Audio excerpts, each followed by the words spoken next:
Okay, so I have two of these open. This one, I think. We're going to continue on. We have a little bit more to talk about with how they look at injuries in an autopsy. And then we're going to do just a tiny bit of discussion at the beginning of bones. So we're moving into anthropology after this. Okay. So one of the greatest challenges of an autopsy is examining the wounds. Okay. So it is important to be able to determine the location of an injury in order to determine the likelihood that the particular injury was fatal. So that's their whole goal, is figure out if it was fatal. The organs involved in an injury can help determine whether or not an injury is fatal. There's obviously more important organs than others, and we're going to talk about those in a minute. Examples of wound to the chest may provide only a temporary injury, whereas a wound to the arm could be fatal if it hit a major artery. So like most of you think, oh, the chest is way worse than an arm. Well, there is a major artery that runs through our arm, so it kind of depends. If it was just like not very deep chest wound, it may not have been as bad. Could have got lodged in their ribs or something. A person may be stabbed multiple times in the back or the abdomen, survive, but a single stab wound to the heart would kill you. So all about placement and also all about depth. So the depth of the injury can help determine the severity of an injury.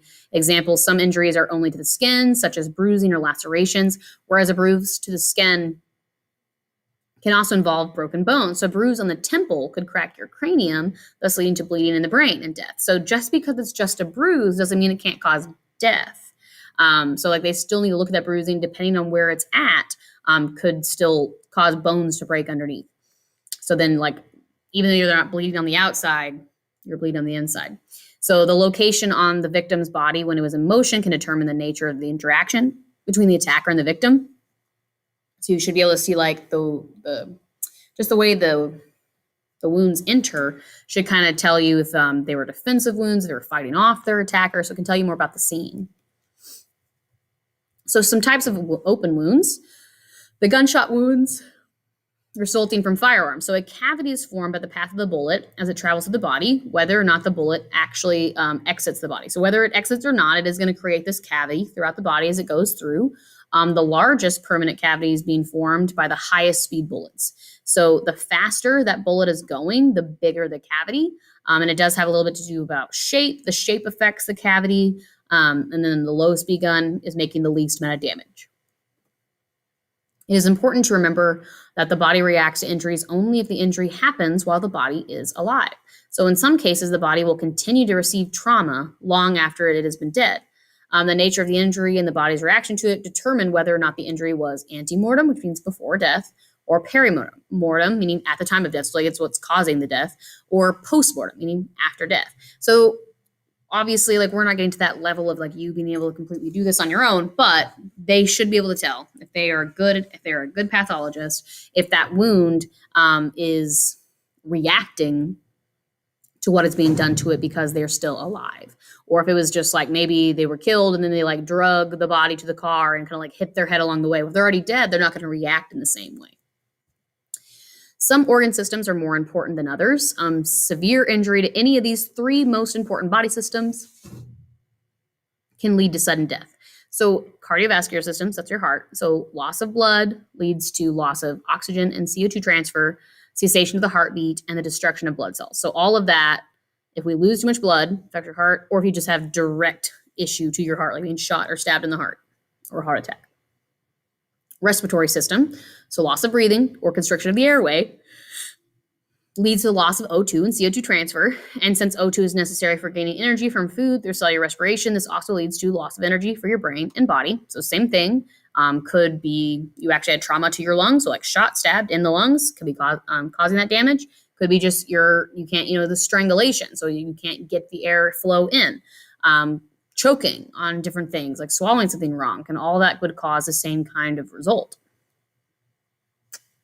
Nervous system. So the brain controls both the cardiovascular and the respiratory systems. So brain injuries can result in the same issues as above. So if I have damage to my brain, well, then my brain can't tell my heart to beat or my lungs to breathe. So brain death would obviously takes out everything else.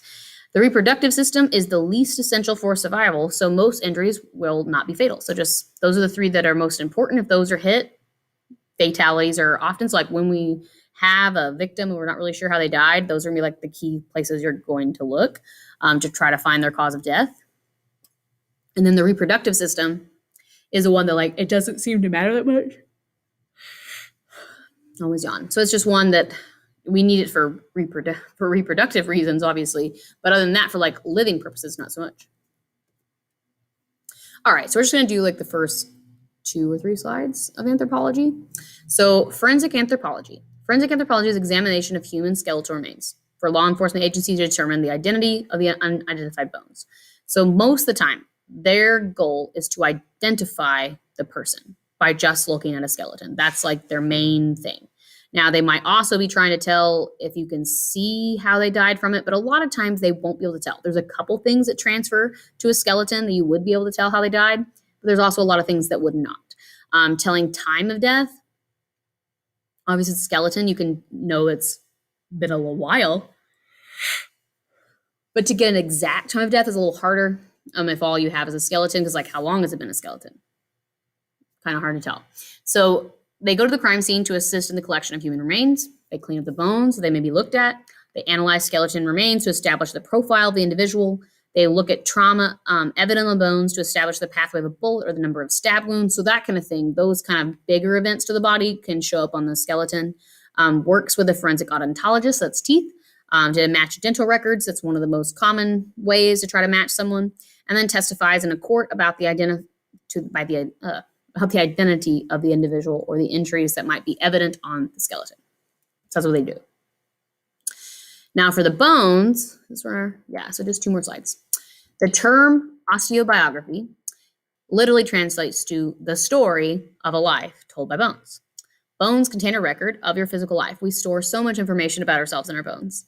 An adult has 206 bones after all the bones have become fully developed, but a baby has around 300. So if you didn't know, babies have a lot of bones that are not fully fused yet. That's why they are squishier. That's why they have their little soft spot. It's why they're so much more flexible and things. They're not as, we call it fused. So a lot of their bones aren't fused because a lot of them aren't done growing. They're going to continue to grow and then they'll start to fuse as they get bigger. So children build bone at a faster rate than is broken down. That's why they grow. They're building bone faster than it's breaking down. As a result, bones increase in size. At about 30 years of age, the process begins to reverse. This is the first year I've read that and realized that it was my age. I'm 30. So I am no longer creating bones faster. No more growing for me. I'm going to ungrow. I'm going to start shrinking. So the number of bones and their condition can tell an investigator about a person's age, level of physical activity, and overall state of nutrition, and whether they had enough calcium in their food. So a lot of that you can tell by, we're going to talk about all that in real detail, like all how you can see these things in the bone. Mitochondrial DNA is better preserved than nuclear DNA of the bones. Remember, mitochondrial DNA, we talked about before when we talked about DNA, is the second type of DNA. It's found in the mitochondria, the powerhouse of the cell, but it's only from the mother. So it's only the mother's DNA that's stored in that, and it happens to be better preserved in the bone. So even though usually I can't get the nuclear DNA out of the bones after it's been that long and decomposing, so then you can't get their full DNA profile, but I usually can get their mitochondrial DNA, which would at least give me their mother's side that I can compare. So if I know who their mother is, if I know their grandmother is, I can compare those. And if I get enough matches, I could be pretty sure that that's the person that I'm trying to identify. So profile and then compare with living relatives on the mother's side of the family to determine the identity of the skeletal remains. So that's another way we could try to find identity, is by looking at that mitochondrial DNA found in the bone. And that's where we're going to stop. Okay.